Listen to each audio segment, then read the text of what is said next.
Hello everyone and welcome back to the channel. I hope you all are doing well and studying hard.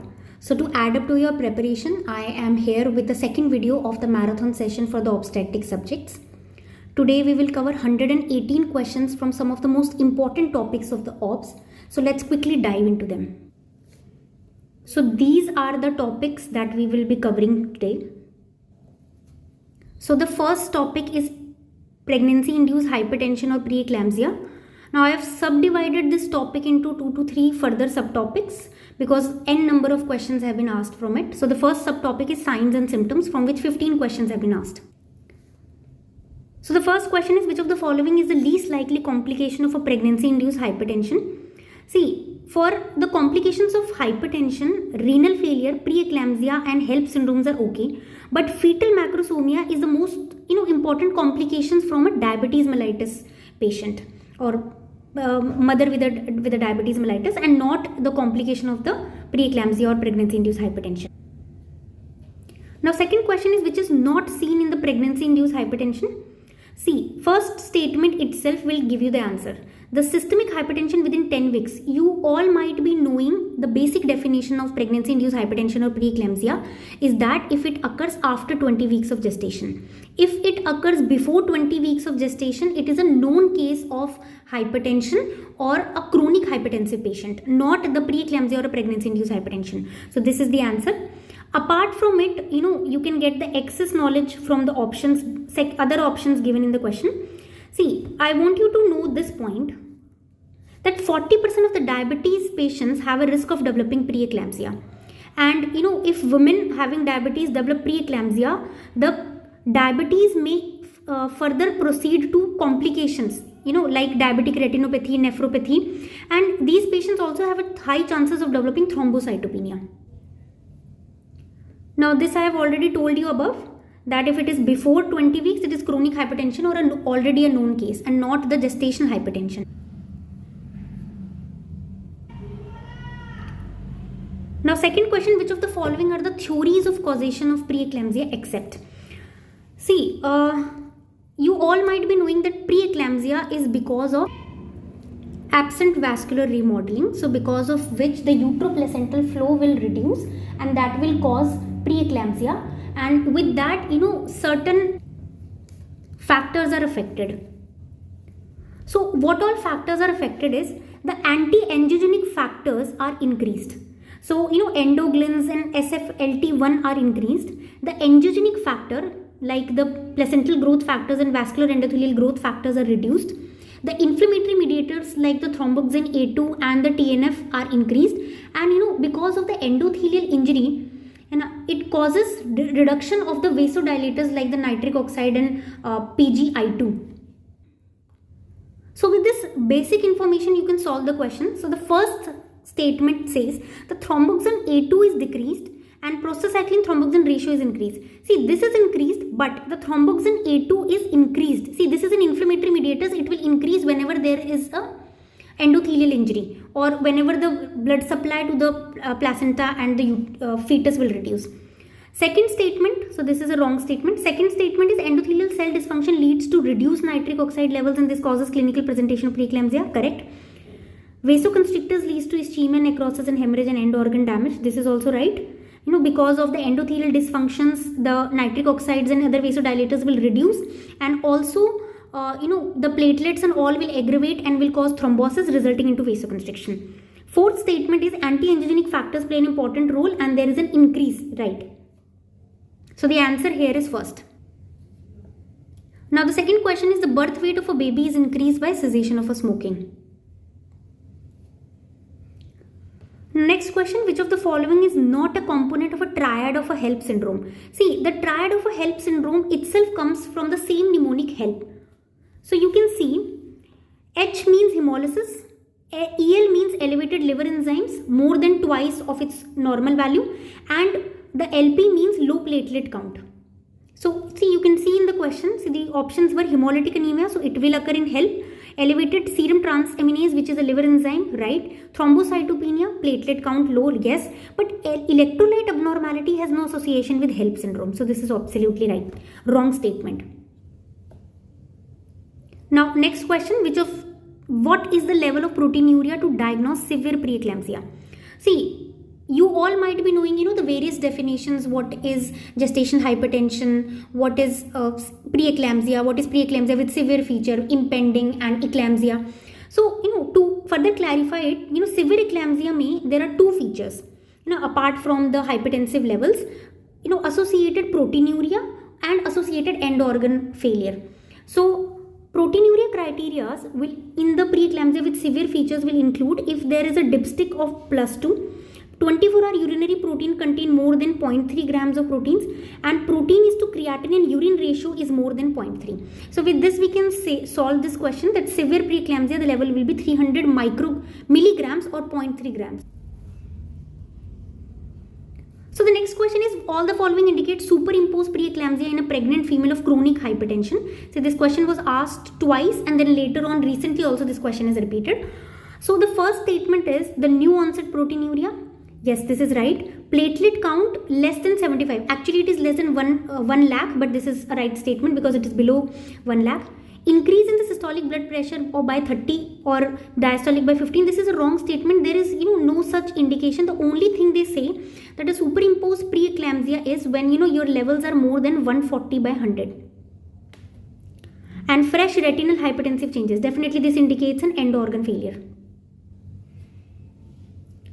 See, similar question was asked once again, and so here also the answer would be fresh the increase in the systolic BP and all. This is a wrong statement. And the next question is, which of the following antihypertensive is not given in the pregnancy? See, in the last video, that is the first part of this marathon session, I gave you a mnemonic that which antihypertensive drugs are contraindicated in pregnancy. So, you might be remembering that this is the mnemonic, the SAN. So, it includes sodium nitroprusside, ACE inhibitors, ARBs, non-selective beta blockers, diuretics and diazoxides. So, see, methyl dopa, labetalol and nifedipine can be given, but enalapril, which is an ACE inhibitor, is contraindicated. So this should not at all be given. And remember that labetalol is a drug of choice. Now next question, which of the following can be administered in the acute hypertension during labor except? See, I told you labetalol is a drug of choice. Sodium nitroprusside I told you is a contraindication. Okay, let's see. Dihydrolazine can be given. Right? In acute condition, dihydrolazine can be given along with nifedipine or sodium nitroprusside as a last resort. Diazoxide is completely contraindicated, but remember sodium nitroprusside, if all the other drugs fail, can be given as a last resort. It is given as a last resort because it has a tendency to cause cyanide toxicity, but if given in a controlled manner, it can help to control the hypertension. But IV diazoxide is completely contraindicated. Second, which of the following is not a part of the HELP syndrome? See, I told you the HELP mnemonic. So hemolysis, elevated liver enzyme, thrombocytopenia, retroplacental hemorrhage will not be seen. So basically this question is showing that how they just change the options and repeat the exact question. So I want you all to learn the criteria or features of all these words that I have mentioned. Gestation hypertension that leads to preeclampsia, and then with severe feature resulting, then further is the impending preeclampsia and eclampsia. A number of questions has been asked from this and this topic, the criteria and the classification, and what is also the definition of chronic hypertension in pregnancy. Now let's come to the next subtopic of this, of the management, where 19 questions have been asked and 15 has been different unique questions. So the first question is, 33-week multigravida woman presents with epigastric pain, headache and visual symptoms and proteinuria of 3+. What is the next step of management? See, if she presents, first of all, she is 33, so this might be a preeclampsia patient. Okay. Then epigastric pain, headache and visual symptoms and proteinuria. So that indicates it is with severe feature. Right? But these three indicate that this is an impending preeclampsia, because these are the three criteria for the impending preeclampsia. So whenever a patient comes with impending preeclampsia, the next step we do is immediately give magnesium sulfate to prophylactically prevent seizures. Because the next thing that can happen is the patient can immediately go, anytime can go into the eclampsia and she can develop seizures, and that can cause fetal distress. So magnesium sulfate is the answer, and this question has been repeated 7 to 8 times and most recently also in the exact same manner. So this is the thing I've already told. Okay, Now this is a very very important question. It was quite tricky. The loading dose of magnesium sulfate in preeclampsia. See, we all know the loading dose is this: 4 grams IV magnesium sulfate 20%, plus we have to give 10 grams, 5 grams in each buttock, the IM 50% magnesium sulfate. This is the Pritchard regimen, right? But see, in the option nowhere 4 gram IV was given. So you need to remember one thing, that 1 ml contains 0.5 grams of magnesium sulfate. That is why we say 50% weight by volume. Okay, so 1 ml contains 0.5 gram of magnesium sulfate. So if we have to give 4 grams IV loading dose, then tell me how many ml do we need to have? 8 ml, right? Now only this knowledge was sufficient to answer the question. So coming back to the question, so if we have to give 4 grams, 8 ml was sufficient, and it is given in 12 ml normal saline. So this is an additional information, it can be asked in the future. Okay, another very important question of the criteria that are important for the definition. A pregnant woman of 36-week gestation is found to have high blood pressure recording and a urine protein of 3+. Concomitant presence of which of the following symptoms would you help to suspect imminent preeclampsia? See, I told you any kind of cerebral symptoms like headache and dizziness, visual symptoms like blurring vision, diplopia, okay, epigastric pain, gastrointestinal symptoms like epigastric pain, nausea and vomiting. So 3 criteria might have been taught to you on all the platforms or from any kind of area where you have studied. So with this knowledge, let's try to answer the question. So 1, 2 and 4 should definitely be in the statement. So the only option that was present was this option. So remember, pedal edema, persistent pedal edema is also a feature of imminent eclampsia, and also when the urine output is less than 400 ml in 24-hour urine sample. So this is also one of the other criteria to define imminent eclampsia. Next question is, which of the following statement regarding magnesium sulfate is false? See, first statement is MgSO4 causes uterine relaxation but is dose dependent. Let's see. It is an inhibitory effect on the cerebral cortex, thus preventing seizures and lowering the BP. See, anywhere you might have been taught, or in the books you might have read, that magnesium sulfate only is given to prevent seizures, not to reduce the BP. It has no role in reducing the BP. So this statement is completely wrong, and therefore this makes it the answer. Now let's look at the other option. Now before going further, I would tell you that the normal therapeutic range of magnesium sulfate are 4 to 7 milliequivalents.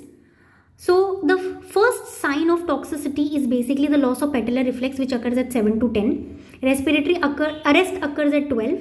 Cardiac arrhythmias occur at 15, and cardiac arrest occur at 25.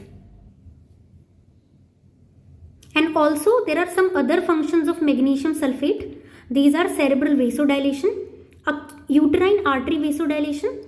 It is also a good uterine tocolytic, that is, it inhibits the uterine contractility, and it increased production of endothelial prostacyclins and inhibits the platelet activation. I want you to mug up these 3 last points, that it inhibits the platelet activation and also increases the endothelial prostacyclin. So coming back to the question, this is an absolutely correct statement that magnesium sulfate causes uterine relaxation because it is a uterine tocolytic and it is dose dependent, and this occurs actually at 8 to 10 milliequivalent. Then third, magnesium sulfate is continued up to 24 hours after delivery or the last attack of seizure. This is right. Renal failure, magnesium sulfate loading dose can be given, but maintenance dose should be adjusted based on the renal function. This is also right. The loading dose can be injected because we have to prevent seizure. Now next question, the drug of choice for pregnancy induced hypertension. See, I told you the drug of choice is labetalol, but read the options. Atenolol, contraindicated. Enalapril, contraindicated. Nitroprusside, given only as a last resort, but alpha methyl dopa can be given. So this is the answer. Similarly, the drug of choice for hypertension in the pregnancy, again methyl dopa, because all the rest are contraindicated. Now the next question is, antihypertensive safe in the pregnancy are, see, alpha methyl dopa, amlodipine and clonidine, which are centrally acting. These all can be given. So the next is, which of the following antihypertensive is not used in the pregnancy? See, enalapril, okay, not at all, because it is contraindicated. Okay, it is an ACE inhibitor. Labetalol is a drug of choice. Nifedipine can be given. Okay, and hydralazine can also be given. So these, all the three are given in both acute and chronic conditions. Now, a woman with preeclampsia is started on magnesium sulfate, and the first sign of magnesium sulfate toxicity is the loss of knee jerk. This was the most recent question asked, and this occurs at 7 to 9 milliequivalent dose. This is the first sign of toxicity. Respiratory depression occurs at 12, and others are not the feature. The ECG of a pregnant lady having preeclampsia is shown below. Her vitals are stable. Right, her vitals are stable. What is the best step in the management? See, she is having preeclampsia. She can anytime develop eclampsia. So the best management will be to give IV MgSO4. See, a very lengthy question. Okay, clinical based, but the answer was very simple. A 25-year-old nulliparous woman at 35 weeks of gestation comes with headache, flashes of light. In the first trimester, there was history of slight bleeding, but then no medical problem. Her BP is 160/110. Okay, then her cervix is 2 cm dilated and 75% effaced, and she's having contraction every 2 minutes. The fetal heart rate tracing is 140, that is the baby is not in distress. Urine analysis shows 3+, and platelet counts are around 1 lakh, and the liver enzymes are slightly raised. What is the most appropriate next step in the management? See, if her BP is so high, that means she is in preeclampsia with severe features, and if she is having raised enzymes and all, then she is actually a case of impending preeclampsia, because she is having flashes of light and headache, the cerebral and the visual symptoms. So I told you the next step of management is start magnesium sulfate. Next, a 36-week pregnant woman is presenting with clinical features of eclampsia with BP of 180/110. The next best management. See, such a high BP is an indication for immediate administration of MgSO4. It is impending preeclampsia. Okay, a 27-year-old primary gravida present with pregnancy-induced hypertension with BP of 150 and 100, and she is having controlled on treatment and no other complication is present. Right, pregnancy should be best terminated at. See, I want you to look at this. If BP is well controlled with preeclampsia, the termination of pregnancy is done at 37 weeks. If she has preeclampsia with severe feature but still her BP is controlled, and or she has HELLP syndrome, then we terminate at 34 weeks of gestation. But if she has any other feature, she has impending preeclampsia or eclampsia or signs of end organ damage or pulmonary edema and other features, then we go for termination of pregnancy irrespective of the period of gestation. And a very important point to note here is the mode of delivery will be vaginal. It will not be cesarean section. There are only 3 conditions or indications where cesarean section is done in cases of preeclampsia. And these are the indications of cesarean section in preeclampsia. See, if you have placenta previa, breech presentation or contracted pelvis, only in these conditions cesarean section will be done. And if you do cesarean section here, the anesthesia of choice that will be given here will be epidural. Remember, in normal pregnancy, it is spinal, not epidural. Here we will give epidural. So the answer of the question would be 37 weeks because she has no complications and she is well controlled. Again, a 37-year-old second gravida presents with previous LSCS at 37 weeks of pregnancy, comes with a BP of 150/100, albumin is positive, cervix is soft and 50% effaced and station is 3+. Okay, the pelvis is adequate but the cervical os is still closed. That means it won't be able to proceed further, so we have to do cesarean section. Next question, a 24-year gravid female at 36 weeks gestation come with visual disturbances, headache, BP is 110/11, 110 and 176/104. Next best management, don't think, magnesium sulfate is the answer. Start antihypertensive magnesium sulfate and terminate the pregnancy. See, why terminate the pregnancy? Because she has features of impending preeclampsia, so she can anywhere enter into eclampsia and we have to immediately terminate. Now the next topic is ectopic, where 4 unique questions have been asked. So the first question from this topic is test which is not useful in cases of tubal pregnancy. See, I told you in one of the surgery videos that nowadays the INI-CT and NEET exams are fond of asking which investigation should be absolutely contraindicated or should not be done at all in this particular scenario. So here also they have given that which should not be given in the tubal pregnancy. See, definitely you will do pelvic examination for every patient who comes in your OPD. Then ultrasound is the investigation of choice for tubal pregnancy, or we can say ectopic pregnancy. HCG level will be done to monitor or for cases where we are not sure if it is ectopic. And hysterosalpingography has no role here in the pregnancy specifically, rather it is contraindicated when we suspect pregnancy. Similarly, same question repeated, not helpful will be the hysterosalpingography. See, the repeats actually indicate how important are to do the PYQs. Now, this is one thing that I want you to remember is that whenever a patient comes in first trimester, with complaint of bleeding, pain, abdominal pain or pelvic pain, we all tell you that the most important DDs are ectopic and abortion. But in question, there is a hint. If they give you the chief complaint in the question as severe abdominal pain or pelvic pain, you always first think of the ectopic. But in the question, if they give you the hint or the chief complaint as that she has severe and moderate bleeding as the main complaint, then you will always suspect abortion as the first DD. Then next, a female presents with 8 weeks of amenorrhea with pain left lower abdomen. On ultrasound, there was thick endometrium and mass in the lateral adnexa. See, I just now told you that if the chief complaint is pain, you will first suspect ectopic since it is first trimester. And since they have not said that any sac has been found outside or extrauterine, but they have indicated in the lateral adnexa there is a mass. So the most probable diagnosis here would be ectopic pregnancy because she is amenorrheic, she is pregnant, right? See, other options, tubo-ovarian mass there will be no pain as such, severe pain. Okay. Then in the torsion, there will be very severe pain and patient might be unstable also. And hydrosalpinx, you will not find any kind of mass or such pain and specifically the UPT positive. The next question, a young female with 2 months of amenorrhea present with severe sudden abdominal pain with adnexal masses. The pregnancy test is positive. The most likely diagnosis is ectopic pregnancy.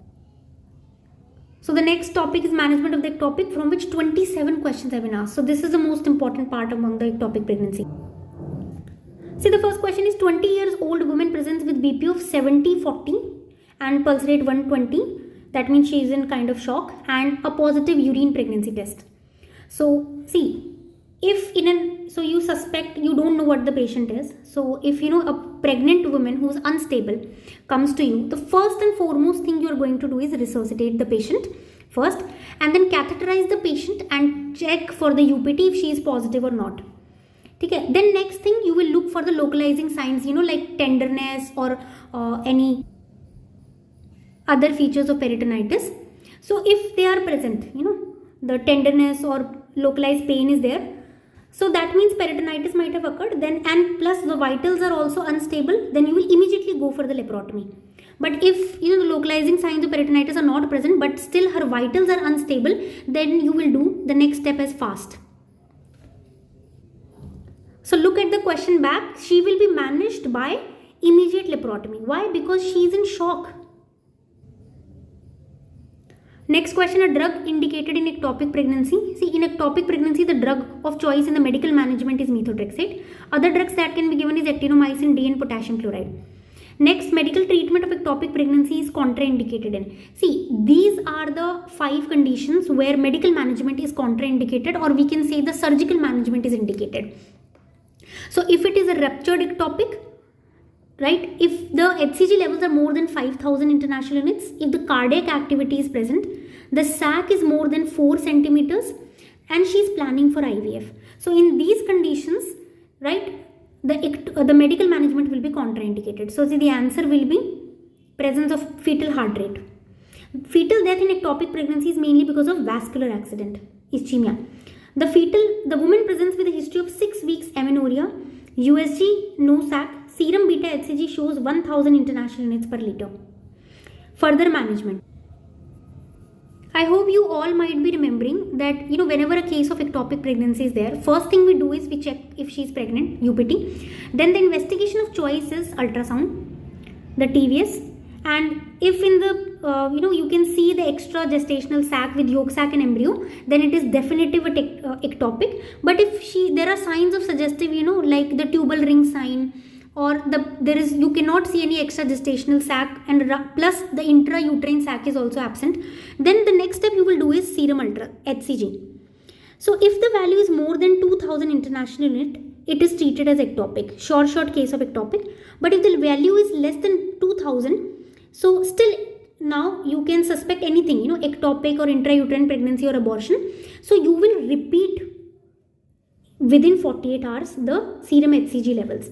Now if in that the levels double, then it is an intrauterine pregnancy, and if the levels are rising but slowly, then it is an ectopic pregnancy, and if the levels are falling from the previous value, it is a case of abortion.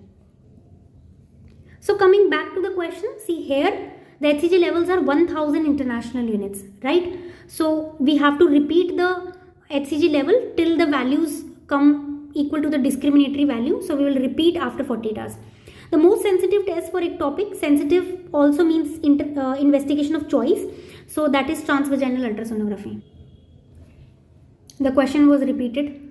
Young lady with 6 weeks amenorrhea had nausea and vomiting with severe abdominal pain. Her BP was 180. Examination revealed a 5 into 5 centimeters adnexal mass. What is the plan of management? See, you might be thinking that the plan of management would be a medical management. No. Since the mass is more than 4 centimeter, right, which is an indication for a surgical treatment. So here we will go for immediate laparoscopic surgery. See, they are asking you the plan of management. They are not asking you the next step. If they would have asked you the next step, you might have marked it as beta HCG, but still you would have marked the laparoscopic surgery. No medical management will be done in this question or in this condition, because the mass size is actually 5 centimeter. Next question, a patient with 6 weeks amenorrhea, a positive pregnancy test, complaints of lower abdominal pain, moderate bleeding per vaginum. She was hemodynamically stable. On ultrasound, there was no gestational sac in the uterus. Ovaries are normal and no free fluid in the pouch of Douglas was found. What is the next best management? See, they are not able to find any gestational sac in the uterus and outside also. So you're not certain of ectopic. It is just a suggestive features of ectopic. So the next thing you will do is the follow-up with beta HCG. Remember the table I have shown. It is the most important one. Next question, which of the following statement is true regarding the medical abortion? See, ultrasound should be done in all the cases. A very important fact is that ultrasound before and after the abortion is not at all mandatory. So it is not mandatory at all. Before and after both. Okay? Just for the confirmation we do before the abortion. Okay? But it is not at all mandatory. So this statement is wrong. If the patient has IUCD in situ, it does not need to be removed. No. If a patient is IUCD and she gets pregnant, the first and foremost thing we need to do is to remove the IUCD. Remove it. So this statement is also wrong. It can be done only up to 72 days. No. It can be done up to 7 weeks. So this is also wrong. Only a person certified under the MTB can perform the medical termination pregnancy. A very basic question. So the next question, arrange the following steps of dilatation and curettage in sequence. See, these are very basic things, that you do in OTs or in your OPDs. So the first step you are going to do is you will assess the uterine size and directions. Then you are going to, check the uterine, length using the uterine sound. And then you are going to do the serial dilatation using the Hagar's or other dilators, other cervical dilators. And then you are going to evacuate it or, suction it out.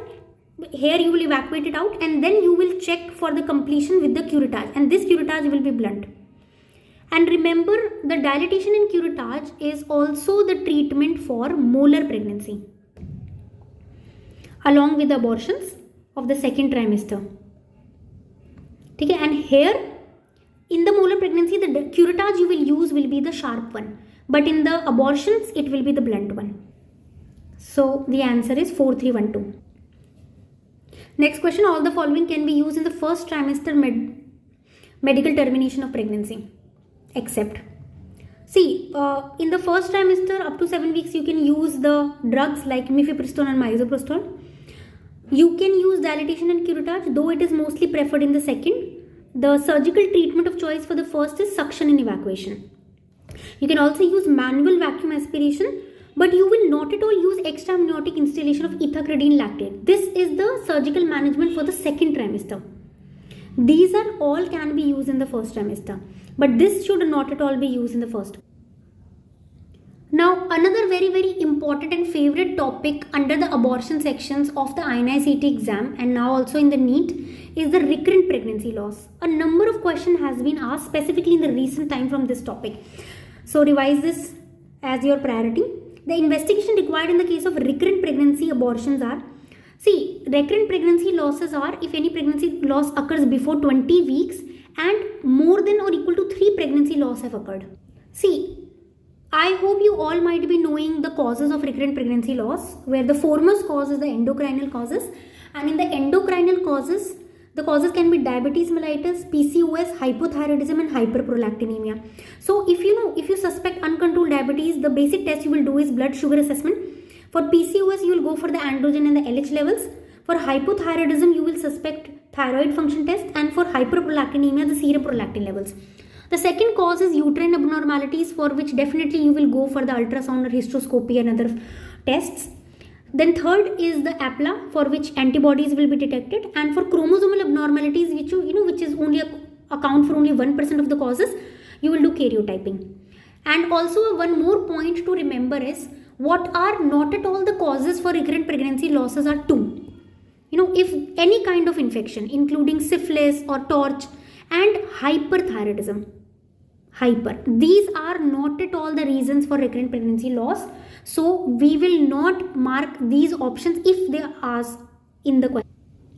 So with that basic knowledge, you can tell the thyroid function test will be done to check hypothyroidism. Hysteroscopy will be done to check for uterine abnormalities, and APLA testing will be done because APLA is one of the most common cause, the single most common cause of recurrent pregnancy losses. Then drugs used in the medical abortion. See, mifepristone, misoprostol and methotrexate, all the three can be used.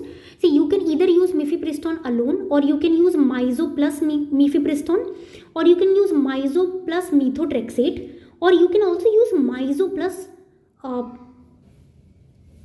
tamoxifen.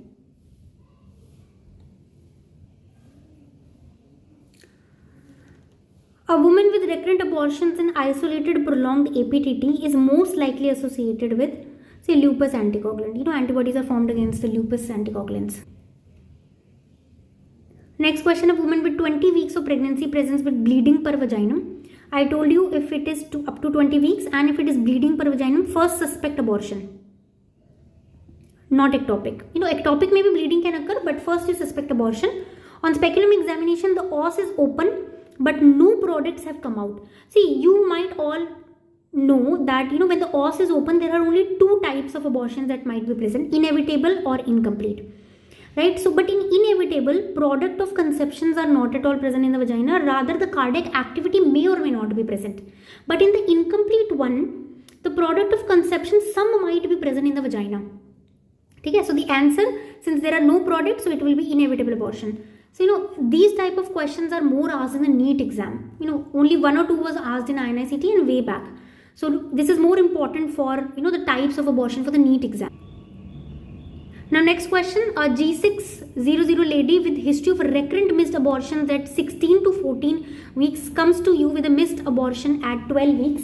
Which of the following tests is not warranted? See, I told you any kind of infections, including syphilis and hyperthyroidism, are not at all associated with recurrent pregnancy loss. So you will test for lupus anticoagulant for the APLA. For VDRL for husband and wife, no, syphilis is not the cause. Anticardiolipin antibodies, lupus antibodies, these are all the tests for APLA. Okay? And fetal karyotype you will do for the chromosomal abnormalities. So this will be the answer. Now next question, a 28-year-old female presented with a history of recurrent abortions, pain in the calves for 4 years. Patient is suffering from congenital deficiency of. Now this was very unique question and it can be an added information for you. See, whenever there is a protein C, which is also known as factor 5 laden, mutation is there.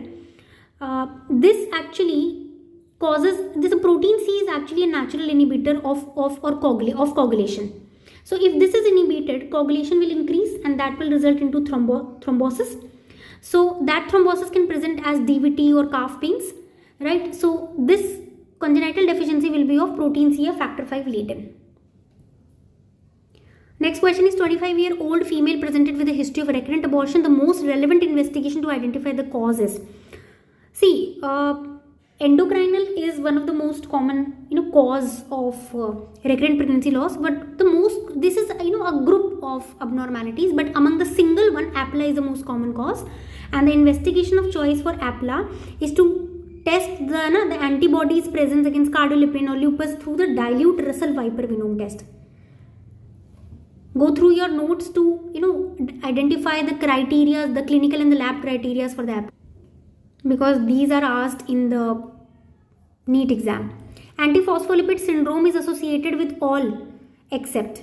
See, antiphospholipid syndrome is actually associated with recurrent abortions, venous thrombosis and antibodies to lupus, not thrombocytopenia.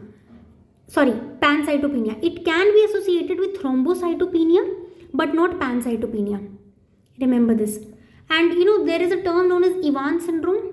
Tell me in the comment section what does it mean. Now with this, let's come to another topic, that is APH. 25 questions have been asked from it. So the first is a hypertensive pregnant woman with abdominal pain, bleeding per vaginum and loss of fetal movements. What is a probable diagnosis?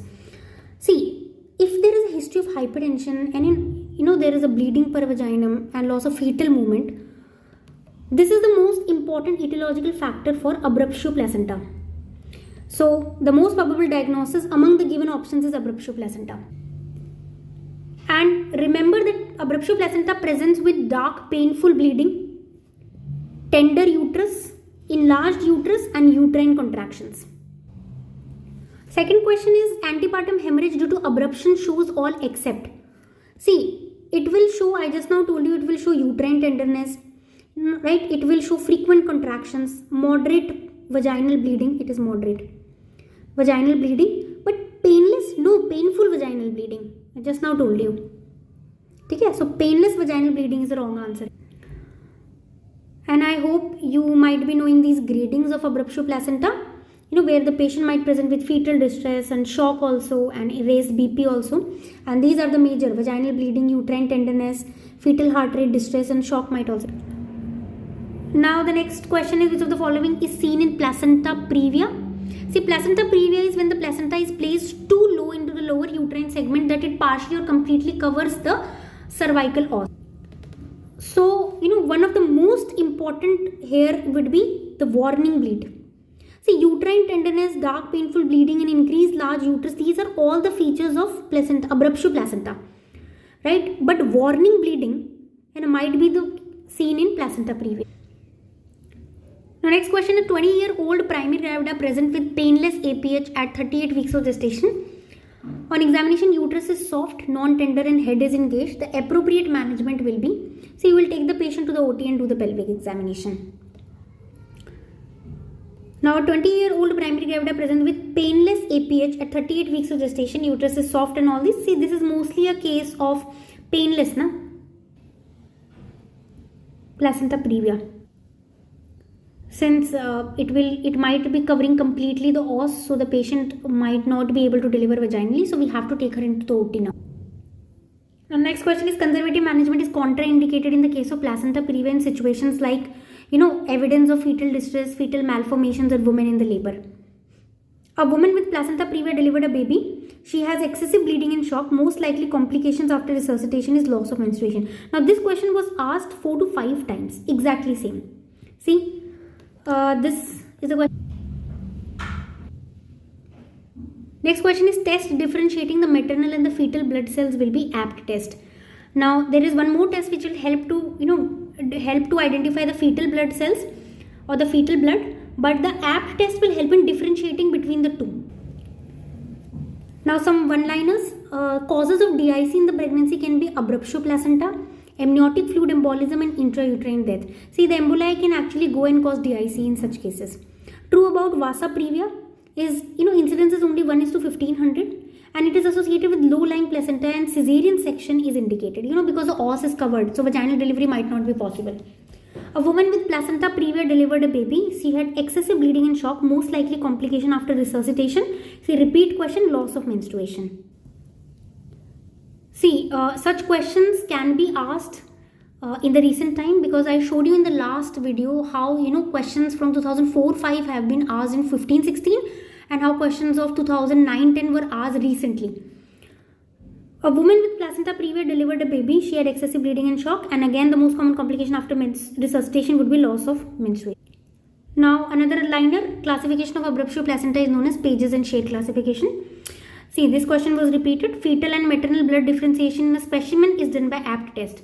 See, APT test and this Klehor-Bettkes test can be used to detect the presence of fetal blood within a sample. But to differentiate the two, APT test is the best. Another question, a 36-year-old multigravid at 34 weeks with previous to normal vaginal delivery now presented with unstable lie.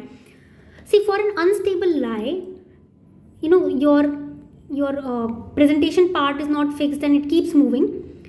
So the only two major causes are polyhydramnios and placenta previa, because the space is more. So the most likely diagnosis is placenta previa or polyhydramnios, so others are wrong.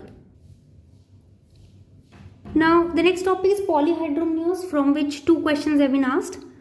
See, the polyhydramnios in a pregnant woman is likely to be associated with, see, I told you in one of the surgery videos that polyhydramnios mostly occurs when the fetus is not able to drink drink the amniotic fluid. So any kind of GI abnormalities will cause polyhydramnios, and if there are uterine or kidney abnormalities, oligohydramnios will be associated. So esophageal atresia, twinning, when the two babies are there, or microencephalies can also cause polyhydramnios. Another question, it might be associated with anencephaly, open spina bifida, and tracheoesophageal fistula. Okay, tell me in the comment section that which enzyme is increased in the amniotic fluid in open spina bifida. Now this I told you in the first session of the marathon video, so I hope you will be able to tell. Next, very very important topic, diabetes. 26 questions have been asked, and most questions are in the recent paper. All the following are seen in gestational diabetes mellitus except. See, remember, in gestational diabetes mellitus and in the overt diabetes mellitus, you will never be able to see the gross congenital anomalies as a complication. Because for gross congenital anomalies, free radicals need to be present in the body for a long period of time. So this is only seen, when the patient is already a known case of diabetes mellitus. So malformations will not be present. Other complications like fetal macrosomia, polyhydramnios, and neonatal hypoglycemia will be present, but this will not be present. Next question, a pregnant woman has gestational diabetes mellitus and her blood glucose levels are well controlled on insulin. What will be the appropriate gestational age for her delivery? See, she is on insulin but well controlled. So I hope you might be remembering a very small 3-point. Well controlled patient with diet management, the delivery will be, or the termination of pregnancy will be at 39 to 40 weeks. Well controlled with insulin or oral hypoglycemic drugs, it will be 39 plus 6 tak. Yani within the 39 week you can do it, and if it is not well controlled at all on any way, then you have to do it at 37 to 38 plus 6. So the answer here would be 39 weeks. Another very informative and very important question, which is the following false regarding the management of diabetes in the pregnancy. See, elective cesarean section has no role in reducing the incidence of brachial plexus injury. See, remember that brachial plexus injury is very common in shoulder dystocia, which is, a common complication that occurs in a macrosomic baby, which is a very common complication of gestational diabetes mellitus. So, it has been seen with studies that, when there is a brachial plexus injury or shoulder dystocia is there, so if we do elective cesarean section in such condition, it will reduce the chances of brachial plexus. So this statement is wrong. In active labor, if the blood sugar goes less than 70, then what is the treatment? See, in such a situation, you have to revive the glucose level because it can be harmful for both the mother and the fetus. So you will treat it with D5, that is 5% dextrose, started at 110 to 150 ml per hour till the RBS reaches 100 milligram %.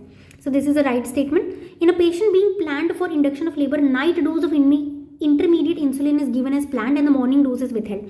See, you might be knowing that insulin levels fall or the insulin resistance keep on increasing as the pregnancy advances.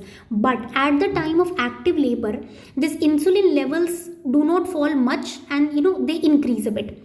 So they might cause hypoglycemia. So at that time, in the active labor, you have to reduce the levels of insulin that you give. So if you plan for a pregnancy, you always reduce the levels of insulin and the morning dose is withheld.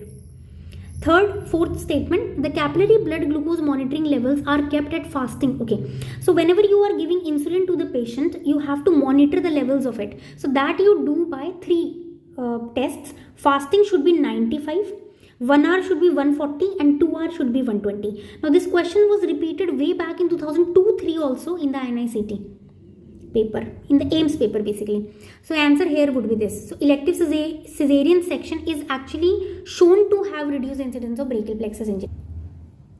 Now another, I think, very important, this is nowadays obsolete, we don't do it, but still question was asked. What is the cutoff value for the fasting blood glucose for the diagnosis? So you might be remembering the cutoff criteria for the IADB-SG criteria is fasting should be 92. See, remember 92. For patients taking insulin, the cutoff criteria for fasting is 95. So don't get confused. Then 1 hour is 180, 2 hour is 153, and 3 hour is 120. So you need to remember 3. And in the DIPSI criteria for gestational diabetes mellitus, which we prefer in the OPDs nowadays, it is 140, and for overt it is 200. Now this is also important because in the medicine this question has been asked. See, in a normal individual, what are the cutoff criteria for the glucose? If the fasting blood glucose is 126, 2 hour is 200, random blood sugar is also 200, and HbA1c is more than 6.5. So with this question was repeated 3 to 4 times. So the answer would be 92. Don't mark 95. Now this question was around asked in 2016 and 15. Okay, and then recently it was repeated. See, they are asking which of the following is a correct representation of the normal oral glucose tolerance test. See, they haven't at all mentioned whether it is a pregnant woman or not at all. So remember, for fasting it is 126, and for 2 hour postprandial it is 200. So the only graph here which is showing such values is the A1, this one. Because in this also the value has reached more than 180 around, which is only seen when there is a rapid absorption or excessive absorption of the glucose, though the level have fallen back below 50 also. So this is not normal, right? Such a low glucose level is also not normal. This is normal. So the answer would be A. Now next question is, which is not associated with gestational diabetes mellitus? See, past history of fetal abnormality can be there. Past history हो सकती है, present में नहीं होगी कोई भी gross congenital anomalies, but past history can be there. Obesity can be there, right? Macrosomia can be there, but hypertension is the least associated condition that can occur, and if it occurs, it is only in the 40% of the females. Now I told you in the start. Now the next question is, a diabetic female delivers the head of the baby even after 1 minute of the shoulder was not delivered. So see, this is a classical case of shoulder dystocia which occurs in a macrosomic baby. So the treatment here is with this mnemonic helper. So the first thing you're going to do is you will call for help. The second thing you will do is you will empty the bladder and do the episiotomy. And the third thing you do, which is the main treatment, is the leg maneuver or the Macrobert's maneuver. Here you will hyperflex and hyperabduct the thigh of the patient on the abdomen, and then you are going to ask her to push. So this is known as Macrobert's maneuver, which will help you to deliver the shoulder easily. And then you're going to give the suprapubic pressure. Don't remember that you don't have to give the fundal pressure. And others you might be knowing. Now next question is, pregnancy with gestational diabetes may have all the following complications except. See, a gestational diabetes might have a complication of abortion, macrosomia in the neonates, and ketoacidosis. See, if she has gestational diabetes mellitus in the future, and in this pregnancy her diabetes might exaggerate, so she might develop complications like retinopathy, nephropathy, and also ketoacidosis. But she will always develop polyhydramnios, because if glucose is there, it acts as a osmotically rich substance, so it is going to absorb the fluid, so it will never cause oligo, it will cause mostly polyhydramnios. only if, in a diabetic patients there is an IUGR, only then the oligo will develop. So the next question is, a neonate is born with a congenital heart disease. Which of the following should be suspected in the mother? See, you might be knowing that diabetes mellitus, the most common congenital abnormalities are CVS. So if there are CVS, congenital heart diseases are there, the most common etiology is basically gestational diabetes mellitus. I'm sorry, not gestational, it is a patient already having diabetes. Most common congenital anomalies seen in the pregnancy with diabetes mellitus is cardiovascular, and most common congenital anomalies in babies born is again cardiovascular. And I hope you might be knowing that after cardiovascular, it is the neural tube defects, among which anencephaly is the most common, and most specific is spina bifida. True about diabetes in the pregnancy. Glucose challenge test is done between 24 to 28 weeks. This is absolutely right. See, the first test of glucose, we do it as soon as she comes in the first ANC visit. And thereafter we repeat it at 24 to 28 weeks. Why do we do it? Because the definition says that gestational diabetes mellitus is one which occurs after 20 weeks. So we have to repeat after 20 weeks. Then this is very important and informative line, that 50 grams of glucose, if given as a screening test or as a diabetic control before conception, then it can actually help you prevent the gross congenital anomalies. So 50 grams is important for prophylactically management. Then third statement is, sudden hyperflexion of the thigh over the abdomen in the McRoberts procedure commonly involves damage to the lateral cutaneous nerve of thigh. That is a complication of this procedure. True about congenital diseases and diabetes mellitus. See, congenital diseases, I told you initially that it occurs because of the free radical injury. So that is why free radical injuries should be for a long period of time, and this is the reason that congenital defects is not seen in gestational diabetes mellitus or overt diabetes. It is only in a known case of diabetes. 6 to 10% develop congenital abnormalities and insulin can be given. Another very, very important question, which of the following graphs represent the normal response to OGTT? See, this was a repeat one, but it was made a bit tricky.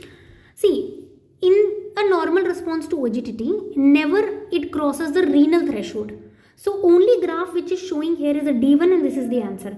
See, remember, glycosuria does occur in the pregnancy as a physiological response, but as a normal response, for OGTT, it will never cause renal threshold to cross. And also, if you might not be knowing this statement, then you can see in the C, which most of you got confused, the levels are beyond 200. Never ever in the first 1 hour the levels are beyond this much. That is indicating that gestational diabetes mellitus may be present. Next question, after the delivery of an infant of a diabetic mother, the blood glucose of an infant was 60, very low. Which other investigation would you do? So after any pregnancy, in a diabetic mother, the most common complication that can occur in the these, they can develop hypoglycemia, then polycythemia. Polycythemia will occur because there is a blood flow is low, tissue hypoxia is there. So in compensation to that, polycythemia will occur. And since RBC's lifespan in the fetus is only 90 days, so more breakdown will occur for more number of RBCs, so hyperbilirubinemia, and also associated hypocalcemia and magnesemia, and these can be dangerous. So in this question, you will order serum calcium.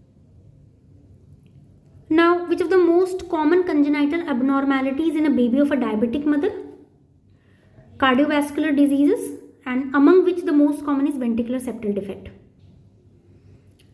Okay, next question, which of the following histories is not an indication to perform the OGTT to diagnose gestational diabetes mellitus?